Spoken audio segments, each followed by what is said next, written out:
ನಮಸ್ತೆ ವೀಕ್ಷಕರೇ, ಮತ್ತೊಮ್ಮೆ ನಮ್ಮ ಕಾರ್ಯಕ್ರಮಕ್ಕೆ ತಮಗೆಲ್ಲ ಸ್ವಾಗತ ಸುಸ್ವಾಗತ. ವೀಕ್ಷಕರೇ, ಗ್ರಹಗಳ ಆಧಾರದ ಮೇಲೆ, ಗ್ರಹಗಳ ಲೆಕ್ಕಾಚಾರದ ಮೇಲೆ ಈ ವರ್ಷದಲ್ಲಿ ಏನೆಲ್ಲ ಆಗಬಹುದು, ಈ ವರ್ಷದ 12 ರಾಶಿಗಳ ಬಗ್ಗೆ ಇರಬಹುದು, ಹಾಗೆ ಪ್ರಪಂಚದ ಆಗು ಹೋಗುಗಳ ಬಗ್ಗೆ ಇರಬಹುದು.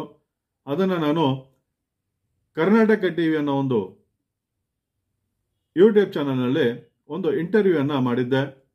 ಡಿಸೆಂಬರ್ 30ನೇ ತಾರೀಕು 2024ರಲ್ಲಿ ಅವರು ಬಂದು ಇಂಟರ್ವ್ಯೂವನ್ನು ಮಾಡ್ತಾರೆ.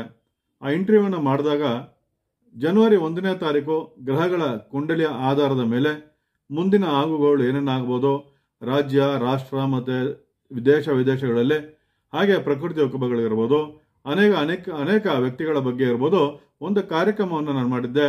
ಅದೇ ರೀತಿಯಾಗಿ ನಾನು ಹೇಳಿದಂತೆ 2025ರ ಜನವರಿಯ 1ನೇ ತಾರೀಕಿನ ಕುಂಡಲಿಯ ಪ್ರಕಾರ ನೋಡೋದಾದರೆ ಈ ವರ್ಷ ಆದಿ ಮತ್ತು ಅಂತ್ಯಗಳಲ್ಲಿ ಹೆಚ್ಚಿನ ಭೂಕಂಪಗಳಾಗತ್ತೆ ಅಂತ ಹೇಳಿದ್ದೆ.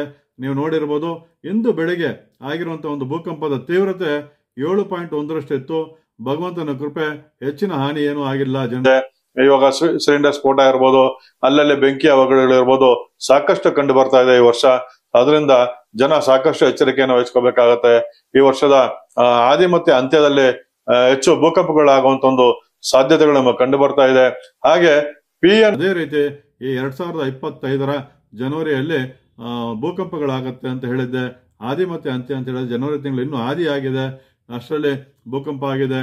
ಚೈನಾ, ತೈವಾನ್, ಹಾಗೆ ಭಾರತ, ಹಾಗೆ ಇನ್ನು ಅನೇಕ ಪ್ರದೇಶಗಳಲ್ಲಿ ಹೊಂದಿಕೊಂಡಂತಹ ಪ್ರದೇಶದಲ್ಲಿ ಭೂಕಂಪಗಳಾಗಿದೆ. ಇದು ಗ್ರಹಗಳ ಒಂದು ಲೆಕ್ಕಾಚಾರದ ಪ್ರಕಾರ. ಜ್ಯೋತಿಷದಲ್ಲಿ ಮತ್ತೊಂದು ಜೀವಂತ ಉದಾಹರಣೆ ನಾವು ಆ ಗ್ರಹಗಳ ಲೆಕ್ಕಾಚಾರದ ಬಗ್ಗೆ ಹೇಳಿರುವಂಥದ್ದು. ವೀಕ್ಷಕರ, ಧನ್ಯವಾದಗಳು. ಮುಂದಿನ ಕಾರ್ಯಕ್ರಮದೊಂದಿಗೆ ಮತ್ತೆ ನಿಮ್ಮನ್ನು ಭೇಟಿ ಮಾಡ್ತೀನಿ. ಅಲ್ಲಿವರೆಗೂ ಧನ್ಯವಾದಗಳು.